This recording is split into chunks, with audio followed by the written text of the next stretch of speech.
নমস্কার, আমি চন্দ্রা। আমার এই গল্প পাঠে মৌ চ্যানেলটি যদি আপনাদের ভালো লেগে থাকে তাহলে অবশ্যই লাইক, শেয়ার ও সাবস্ক্রাইব করে পাশে থাকবেন এবং আপনাদের মূল্যবান মতামত কমেন্টের মাধ্যমে আমাকে অবশ্যই জানাবেন। আজকে পাঠ করছি শ্রী বিভূতিভূষণ বন্দ্যোপাধ্যায়ের অপরাজিত। শুরু করছি। সেদিন আবার বড় বৃষ্টি। মহেন্দ্র সাবুইয়ের আটচালায় জন ত্রিশেক উপরের ক্লাসের ছেলে হেডমাস্টারের ভয়ে লুকাইয়া হাতে লেখা অভিনন্দনপত্র পড়িয়া ও গাঁদা ফুলের মালা গলায় দিয়া অপুকে বিদায় সম্বর্ধনা জানাইল। সভা ভঙ্গের পর জলযোগ করাইল। প্রত্যেকে পায়ের ধুলা লইয়া তাহার বাড়ি আসিয়া বিছানাপত্র গুছাইয়া দিয়া নিজেরা তাহাকে বৈকালে ট্রেনে তুলিয়া দিল। পরদিন বৈকালে গয়ায় নামিয়া সে বিষ্ণুপাদ মন্দিরে পিণ্ড দিল।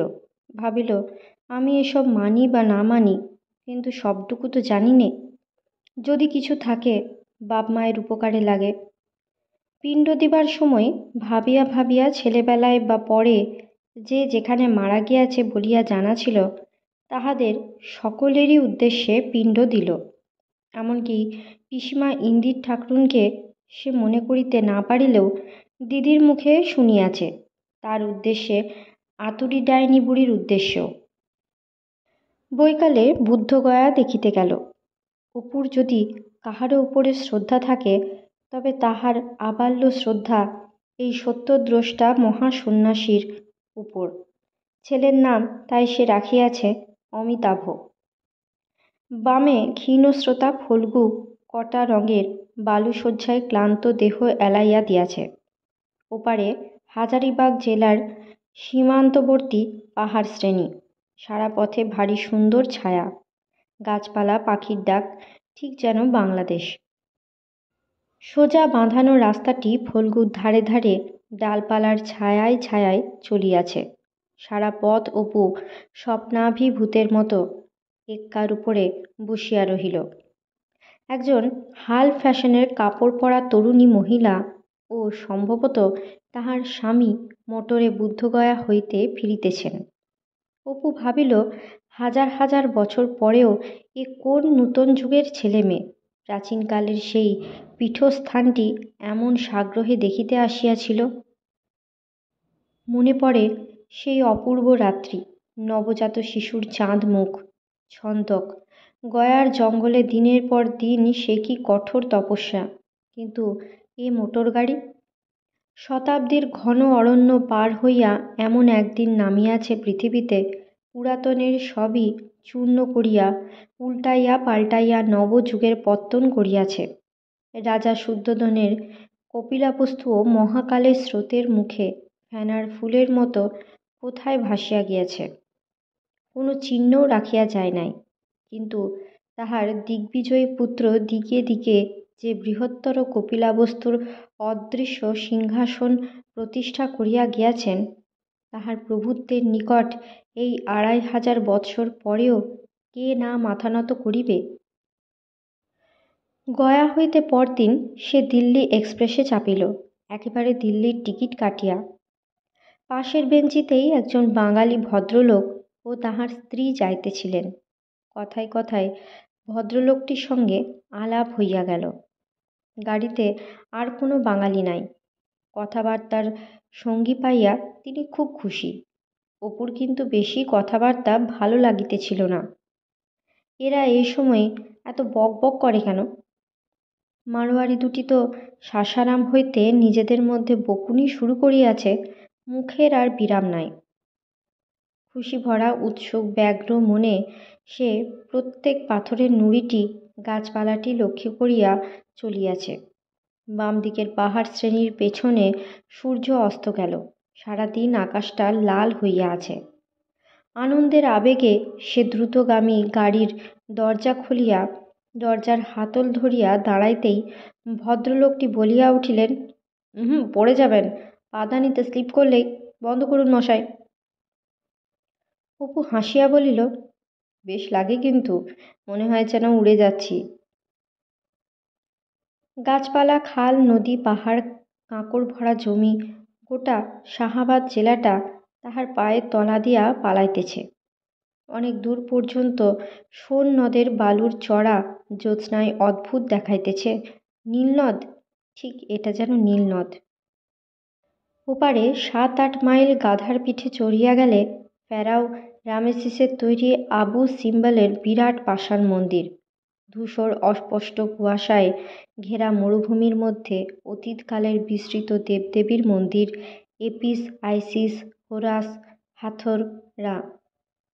নীলনদ যেমন গতির মুখে উপলখণ্ড পাশে ঠেলিয়া রাখিয়া পালাইয়া চলে, মহাকালের বিরাট রথচক্র তাণ্ডব নৃত্যছন্দে সব স্থাবর অস্থাবর জিনিসকে পিছু ফেলিয়া মহাবেগে চলিবার সময়ে এই বিরাট গ্রানাইট মন্দিরকে পথের পাশে ফেলিয়া রাখিয়া চলিয়া গিয়াছে। জনহীন মরুভূমির মধ্যে বিস্তৃত সভ্যতার চিহ্ন। মন্দিরটা কোনো বিস্তৃত ও বাতিল দেবদেবীর উদ্দেশ্যে গঠিত ও উৎসর্গীকৃত। একটু রাত্রে ভদ্রলোকটি বলিলেন, এ লাইনে ভালো খাবার পাবেন না, আমার সঙ্গে খাবার আছে, আসুন খাওয়া যাক। তাহার স্ত্রী কলার পাতা চিরিয়া সকলকে বেঞ্চির উপরে পাতিয়া দিলেন। লুচি, হালুয়া ও সন্দেশ সকলকে পরিবেশন করিলেন। ভদ্রলোকটি বলিলেন, আপনি খান কতক বেশি লুচি নিন, আমরা তো আজ মোগল সরাইয়ে ব্রেক জার্নি করব, আপনি তো সোজা দিল্লি চলেছেন। এও অপুর এক অভিজ্ঞতা। পথে বাহির হইলে এত শীঘ্রই এমন ঘনিষ্ঠতা হয়। এক গলির মধ্যে শহরে 100 বর্ষ বাদ সরিলেও তো তাহা হয় না। ভদ্রলোকটি নিজের পরিচয় দিলেন। নাগপুরের কাছে কোনো গভর্নমেন্ট রিজার্ভ ফরেস্টে কাজ করেন। ছুটি লইয়া কালীঘাটে শ্বশুরবাড়ি আসিয়াছিলেন। ছুটি অন্তে কর্মস্থানে চলিয়াছেন। অপুকে ঠিকানা দিলেন। বারবার অনুরোধ করিলেন সে যেন দিল্লি হইতে ফিরিবার পথে একবার অতি অবশ্য যায়। বাঙালির মুখ মোটে দেখিতে পান না। অপু গেলে তাহারা তো কথা কহিয়া বাঁচেন। মোগল সরাই এই গাড়ি দাঁড়াল। অপু মালপত্র নামাইতে সাহায্য করিল। হাসিয়া বলিল, আচ্ছা বৌঠাকরুন, নমস্কার, শিগগিরই আপনাদের ওখানে উপদ্রব করছি কিন্তু। দিল্লিতে ট্রেন পৌঁছাইল রাত্রি 11:30টায়। গাজিয়াবাদে স্টেশন হইতেই সে বাহিরের দিকে ঝুঁকিয়া চাহিয়া দেখিল যে দিল্লিতে গাড়ি আসিতেছিল তাহা এস কাপুর কোম্পানির দিল্লি নয়, লেজিসলেটিভ অ্যাসেম্বলির মেম্বারদের দিল্লি নয়, এশিয়াটিক পেট্রোলিয়ামের এজেন্টের দিল্লি নয়। সে দিল্লি সম্পূর্ণ ভিন্ন। বহু কালের বহু যুগের নরনারীদের, মহাভারত হইতে শুরু করিয়া রাজসিংহ ও মাধবী কঙ্কন, সমুদয় কবিতা, উপন্যাস, গল্প, নাটক, কল্পনা ও ইতিহাসের মাল মশলায় তাহার প্রতি ইটখানা তৈরি। তার প্রতি ধূলিকণা অপুর মনে রোমাঞ্চে সকল নায়ক নায়িকার পুণ্য পাদপুত, ভীষ্ম হইতে অরঙ্গজেব ও সদাশিব রাও পর্যন্ত, গান্ধারী হইতে জাহানারা পর্যন্ত। সাধারণ দিল্লি হইতে সে দিল্লির দূরত্ব অনেক।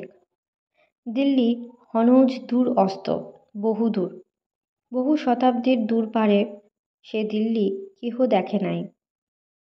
আজ নয়, মনে হয় শৈশবে মায়ের মুখে মহাভারত শোনার দিন হইতে চিঁড়ের পুকুরের ধারের বাঁশবনের ছায়ায় কাঁচা শেওড়ার ডাল পাতিয়া রাজপুত জীবন সন্ধ্যা ও মহারাষ্ট্র জীবন প্রভাত পড়িবার দিনগুলি হইতে সকল ইতিহাস, যাত্রা, থিয়েটার, কত গল্প, কত কবিতা, এই দিল্লি, আগ্রা, সমগ্র রাজপুতানা ও আর্যাবর্ত তাহার মনে এক অতি অপরূপ অভিনব স্বপ্নময় আসন অধিকার করিয়া আছে। অন্য কাহারও মনে সেরকম আছে কি না সেটা প্রশ্ন নয়, তাহার মনে আছে, এইটাই বড় কথা। কিন্তু বাহিরের ঘন অন্ধকার, কিছু দেখা যায় না। অনেকক্ষণ চাহিয়া কেবল কতগুলো সিগন্যালের বাতি ছাড়া আর কিছুই চোখে পড়ে না। একটা প্রকাণ্ড ইয়ার্ড কেবিন, লেখা আছে দিল্লি জংশন ইস্ট। একটা গ্যাসোলিনের ট্যাঙ্ক, তাহার পরই চারিদিকে আলোকিত প্ল্যাটফর্ম। প্রকাণ্ড দোতলা স্টেশন।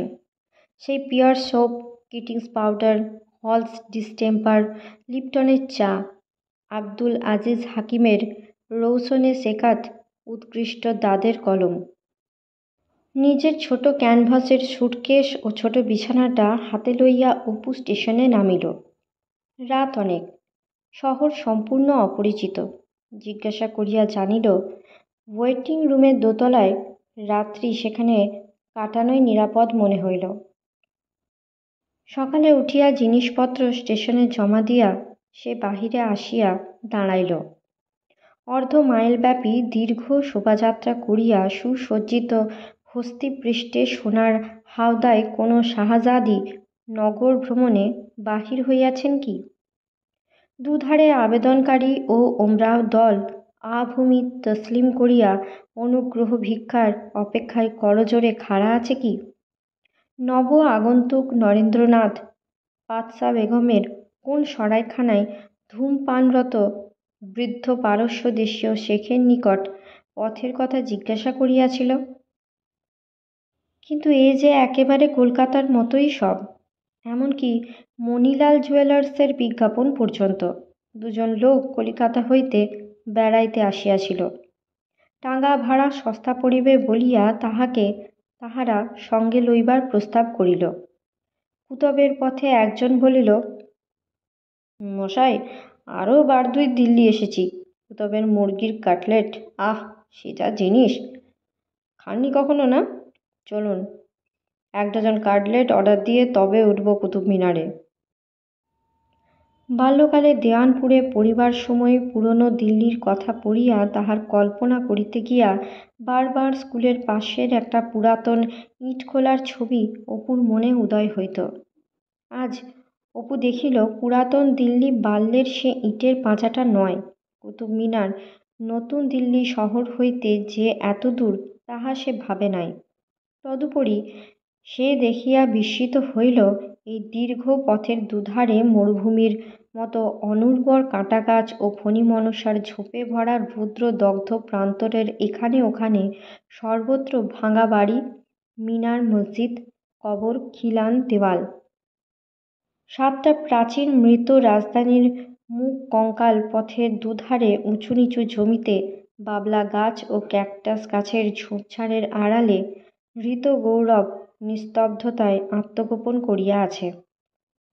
পৃথ্বীরায় পিথৌরার দিল্লি, লালকোট দাস বংশের দিল্লি, তোগলকদের দিল্লি, আলাউদ্দিন খিলজির দিল্লি, সিরি ও জাহানপনার মোগলদের দিল্লি।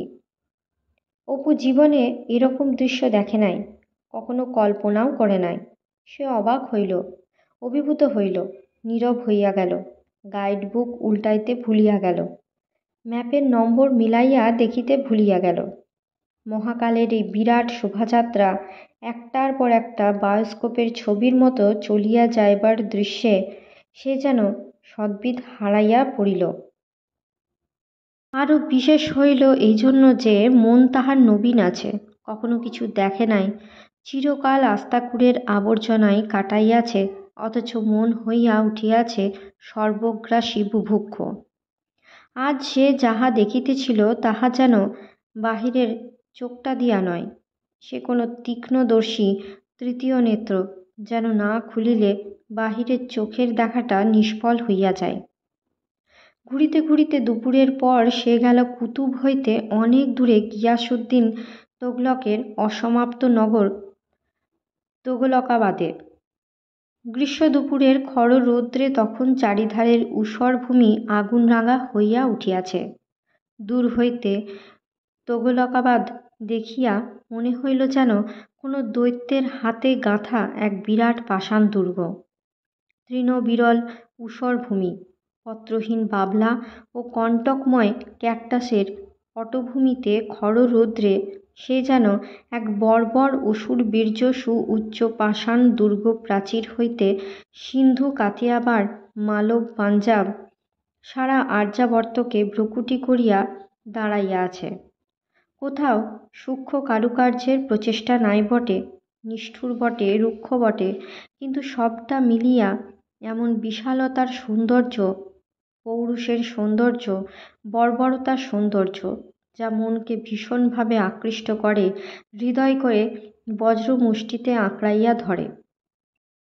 সব আছে, কিন্তু দেহে প্রাণ নাই। চারিধারে ধ্বংসস্তূপ, কাটাগাছ, বিশৃঙ্খলতা, বড় বড় পাথর গড়াইয়া উঠিবার পথ বুঝাইয়া রাখিয়াছে, মৃত মুখের ভ্রুকুটি মাত্র। সাধু নিজামুদ্দিনের অভিশাপ মনে পড়িল, ইয়ে বসে গুজর, ইয়ে রাহে গুজর।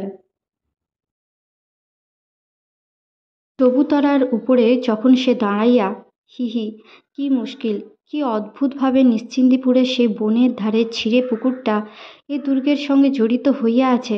বাল্যে তাহারই ধারে শেওড়া বনে বসিয়া জীবন প্রভাত পড়িতে পড়িতে কতবার কল্পনা করিত, পৃথ্বীরায়ের দুর্গ ছিঁড়ে পুকুরের উঁচু ওদিকের পাড়াটার মতো বুঝি এখনও ছবিটা দেখিতে পাইতেছে। কতগুলি গুগলি শামুক ও পাড়ের বাঁশঝাড়। যাক, চবুতরার উপর দাঁড়াইয়া থাকিতে থাকিতে দূর পশ্চিম আকাশের চারিধারের মহা শ্মশানের উপরে ধূসর ছায়া ফেলিয়া সাম্রাজ্যের উত্থান পতনের কাহিনী আকাশের পটে আগুনের অক্ষরে লিখিয়া সূর্য অস্ত গেল। সেসব অতি পবিত্র গোপনীয় মুহূর্ত অপুর জীবনে। দেবতারা তখন কানে কানে কথা বলেন। তাহার জীবনে এরূপ সূর্যাস্ত আর কটা বা আসিয়াছে।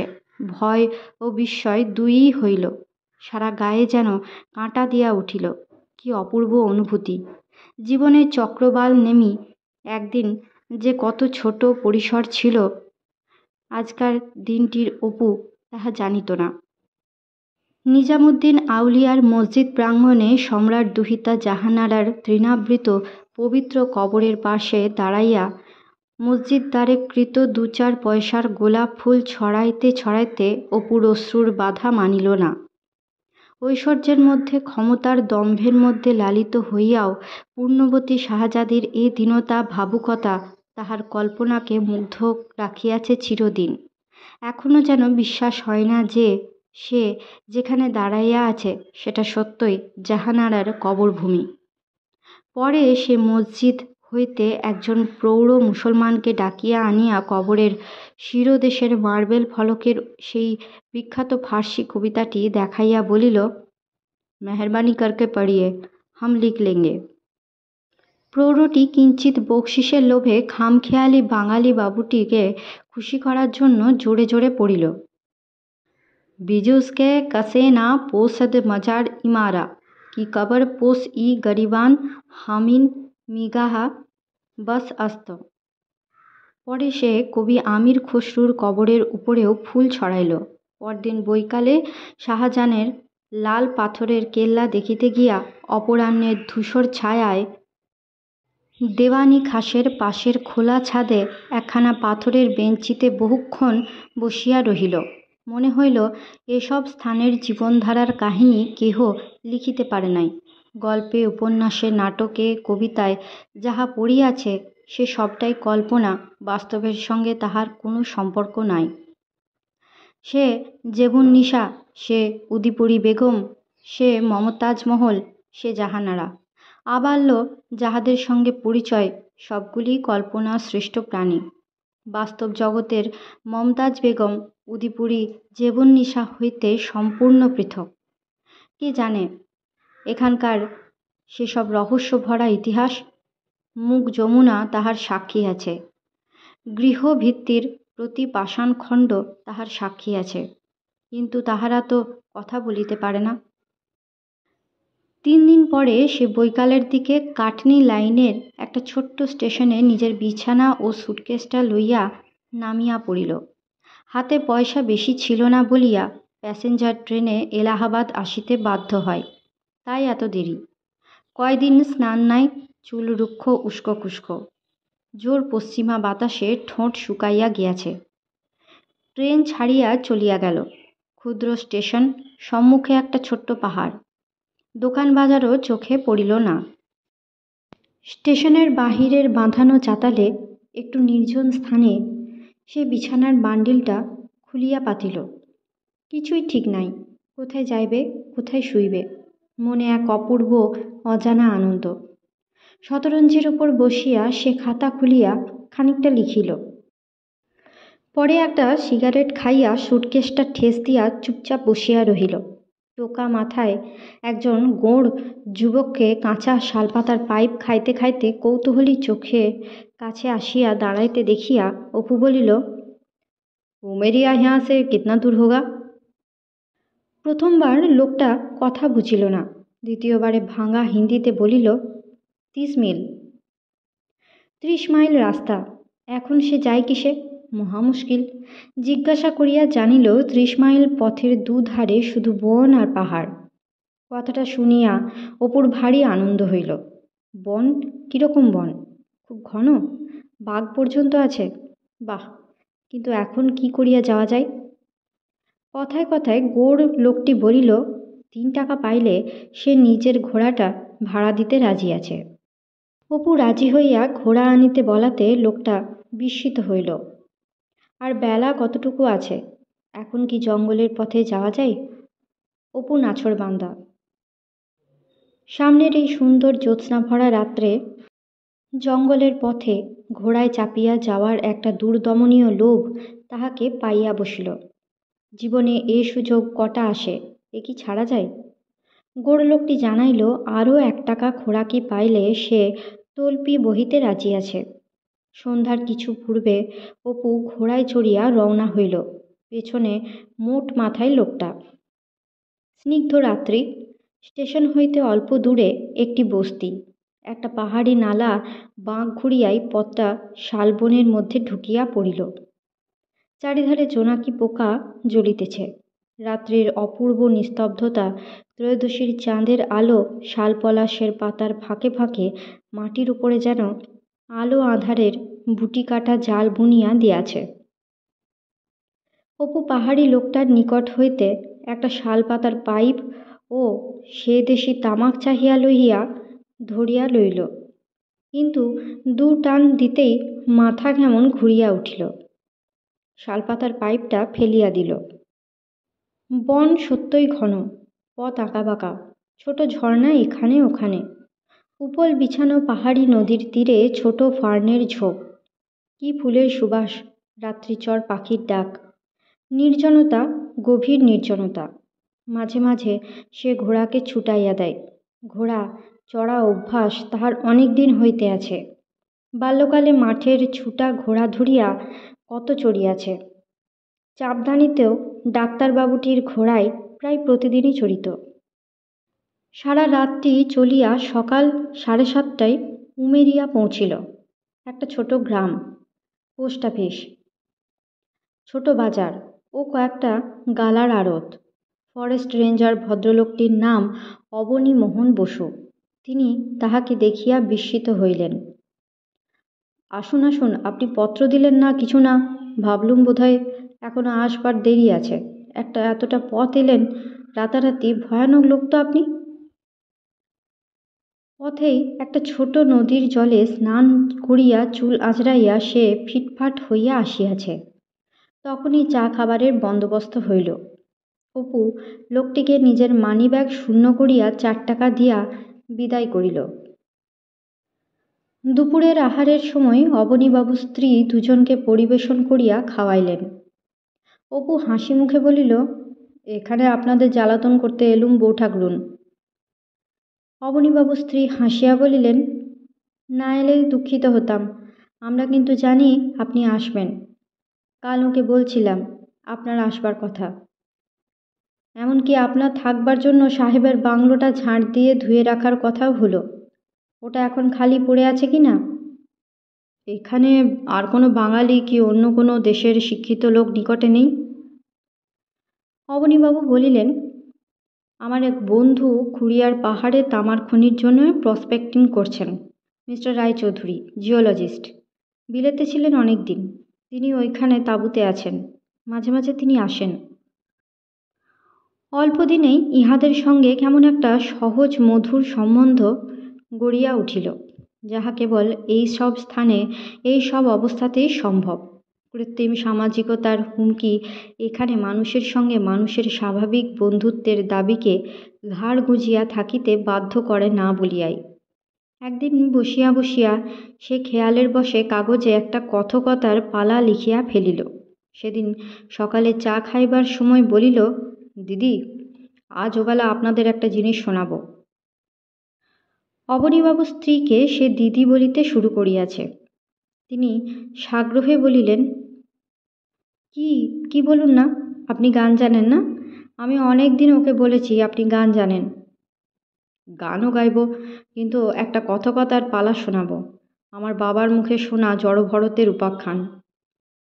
দিদির মুখ আনন্দে উজ্জ্বল হইয়া উঠিল। তিনি হাসিয়া স্বামীকে কহিলেন, দেখলে গো, দেখো, বলিনি আমি, গলার স্বর এমন, নিশ্চয়ই জানেন। খাটল না কথা? দুপুরবেলা দিদি তাহাকে তাস খেলার জন্য পীড়াপিড়ি শুরু করিলেন।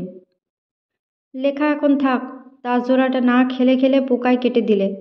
এখানে খেলার লোক মেলে না। যখন তার বন্ধু মিস্টার রায়চৌধুরী আসেন তখন মাঝে মাঝে খেলা হয়। আসুন আপনি, উনি আর আপনি। আর একজন? আর কোথায়? আমি আর আপনি বসবো, উনি একা দুহাত নিয়ে খেলবেন। জ্যোৎস্না রাত্রে বাংলোর বারান্দাতে সে কথকতা আরম্ভ করিল। জড়ভরতের বাল্য জীবনের করুণ কাহিনী নিজেরই শৈশব স্মৃতির ছায়াপাতে সত্য ও পুত হইয়া ওঠে। কাশীর দশাশ্বমেধ ঘাটে বাবার গলার স্বর কেমন করিয়া অলক্ষিতে তাহার গলায় আসে, শালবনের পত্র মর্মরে নৈশ পাখির গানের মধ্যে রাজর্ষি ভরতের সরল বৈরাগ্য ও নিস্পৃহ আনন্দ যেন প্রতি সুরমূর্ছনাকে একটি অতি পবিত্র মহিমাময় রূপ দিয়া দিল। কথকতা থামিলেই সকলেই চুপ করিয়া রহিল। অপু খানিকটা পর হাসিয়া বলিল, কেমন লাগলো? অবনীবাবু একটু ধর্মপ্রাণ লোক, তাহার খুবই ভালো লাগিয়াছে। কথকতা দু একবার শুনিয়াছেন বটে, কিন্তু একই জিনিস, ইহার কাছে সেসব লাগে না। কিন্তু সকলের চেয়ে মুগ্ধ হইলেন অবনীবাবুর স্ত্রী। জ্যোৎস্নার আলোতে তাহার চোখে ও কপলে অশ্রু চিকচিক করিতেছিল। অনেকক্ষণ তিনি কোনো কথা বলিলেন না। স্বদেশ হইতে দূরে এই নিঃসন্তান দম্পতির জীবনযাত্রা এখানে একেবারে বৈচিত্র্যহীন। বহুদিন এমন আনন্দ তাহাদের কেহ দেয় নাই। দিন দুই পরে অবনীবাবুর বন্ধু মিস্টার রায়চৌধুরী আসিলেন। ভারী মনখোলা ও অমায়িক ধরনের লোক, বয়স 40-এর কাছাকাছি। কানের পাশে চুলে পাক ধরিয়াছে, বলিষ্ঠ গঠন ও সুপুরুষ। একটু অতিরিক্ত মাত্রায় মদ খান। জব্বলপুর হইতে হুইস্কি আনাইয়াছেন, কিরূপ কষ্ট করিয়া খানিকক্ষণ তাহার বর্ণনা করিলেন। অবনীবাবুও যে মদ খান অপু তাহা ইতিপূর্বে জানিত না। মিস্টার রায়চৌধুরী অপুকে বলিলেন, আপনার গুণের কথা সব শুনলাম অপূর্ববাবু, সে আপনাকে দেখেই আমার মনে হয়েছে। আপনার চোখ দেখলে যে কোনো লোক আপনাকে ভাবুক বলবে। তবে কি জানেন, আমরা হয়ে পড়েছি ম্যাটার অফ ফ্যাক্ট। আজ আপনাকে আর একবার কথকতা করতে হবে, ছাড়ছি নে আজ। কথাবার্তায় গানে হাসি খুশিতে সেদিন প্রায় সারা রাত কাটিল। মিস্টার রায়চৌধুরী চলিয়া যাইবার দিন তিনেক পরে একজন চাপরাশি তাহার নিকট হইতে অপুর নামে একখানি চিঠি আনিল। তাহার ওখানে একটা ড্রিলিং তাঁবুর তত্ত্বাবধানের জন্য একজন লোক দরকার। অপূর্ববাবু কি আসিতে রাজি আছেন? আপাতত মাসে 50 টাকা ও বাসস্থান। অপুর নিকট ইহা একেবারে অপ্রত্যাশিত। ভাবিয়া দেখিল হাতে আনা 10 পয়সা মাত্র অবশিষ্ট আছে। উহারা অবশ্য যতই আত্মীয়তা দেখান, গান ও কথকতা করিয়া চিরদিন তো এখানে কাটানো চলিবে না। আশ্চর্যের বিষয়, এতদিন কথাটা আদৌ তাহার মনে উদয় হয় নাই যে কেন? মিস্টার রায়চৌধুরীর বাংলো প্রায় মাইল 20 দূরে। 3 দিন পরে ঘোড়া ও লোক আসিল। অবনীবাবু ও তাহার স্ত্রী অত্যন্ত দুঃখের সহিত তাহাকে বিদায় দিলেন। পথ অতি দুর্গম। উমেরিয়া হইতে 3 মাইল উত্তর পশ্চিম দিকে গেলেই ঘন জঙ্গলের মধ্যে ডুবিয়া যাইতে হয়। 2-3টা ছোট ছোট পাহাড়ি নদী, আবার ছোট ছোট ফার্নের ঝোপ, ঝর্ণা। একটার জলে অপু মুখ ধুইয়া দেখিল জলে গন্ধকের গন্ধ। পাহাড়িয়া করবী ফুটিয়া আছে। বাতাস নবীন মাদকতায় ভরা, খুব স্নিগ্ধ।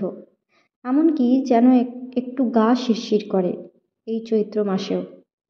সন্ধ্যার পূর্বে সে গন্তব্যস্থানে পৌঁছাইয়া গেল।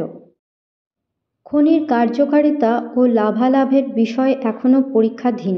মাত্র খান 4-5 চওড়া খড়ের ঘর, 2টা বড় বড় তাঁবু, কুলিদের থাকিবার ঘর, একটা অফিস ঘর। সর্বশুদ্ধ 8-10 বিঘা জমির উপরে সব। চারিধার ঘেরিয়া ঘন দুর্গম অরণ্য, পেছনে পাহাড়, আবার পাহাড়। মিস্টার রায়চৌধুরী বলিলেন, খুব সাহস আছে আপনার, তা আমি বুঝেছি যখন শুনলাম আপনি রাত্রে ঘোড়ায় চড়ে উমেরিয়া এসেছিলেন। ও পথে রাত্রে এদেশের লোকও যেতে সাহস পায় না। আজকের মতো গল্প পাঠ এই পর্যন্ত। পরবর্তী অংশ নিয়ে আসবো পরবর্তী ভিডিওতে। সকলে ভালো থাকবেন, সুস্থ থাকবেন এবং পাশে থাকবেন। নমস্কার।